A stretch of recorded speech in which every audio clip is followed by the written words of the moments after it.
I'd never really confronted my own issues. I've always buried them.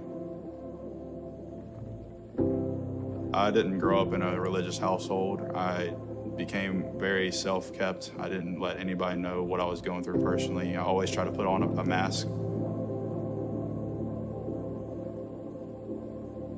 So then going to college, I didn't have anybody. I didn't have my friends that were back at home. I didn't have my family that I was so accustomed to. And I just became extremely depressed. I don't know what happened really. Something just it just clicked inside of me, but I just was like, I'm done. I give up. There's really no point in me being here anymore.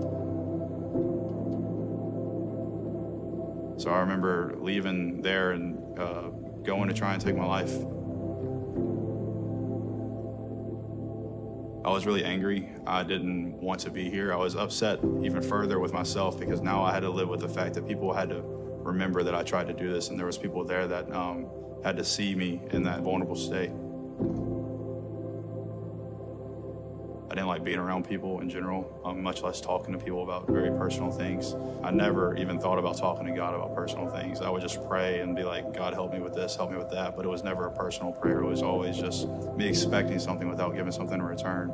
I was just desiring something. I was desiring somebody to save me.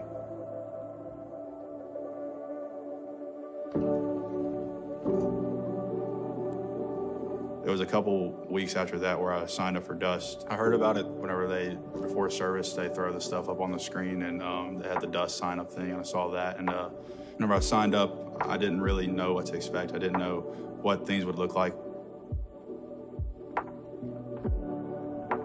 First day of Dust was pretty awkward for me. I'm a pretty big introvert, but I'd really say after week 2 or 3, you hear multiple testimonies, and you typically will find something that you link with in the testimony, whether it's internal or external.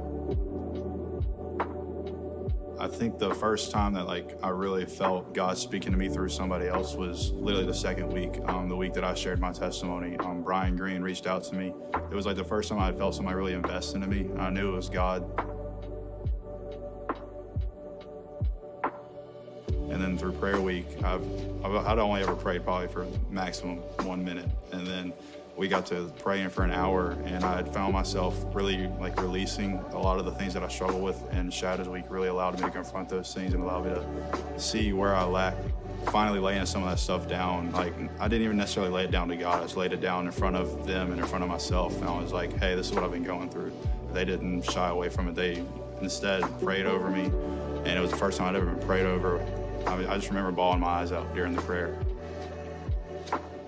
Easiest way for me to put it was like a spiritual charge put in me. It was like a fire was lit. And from that point forward, I feel like I just haven't slowed down with Dust or with community or within the walls of the church or outside of the walls of the church. I just feel like I've been on a fire for God, and I realized that it wasn't necessarily Dust that was doing it. It was Jesus working through Dust.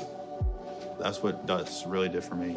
It just completely changed the way I saw who God was. It changed what I saw in community. It changed what I saw within the walls of the church.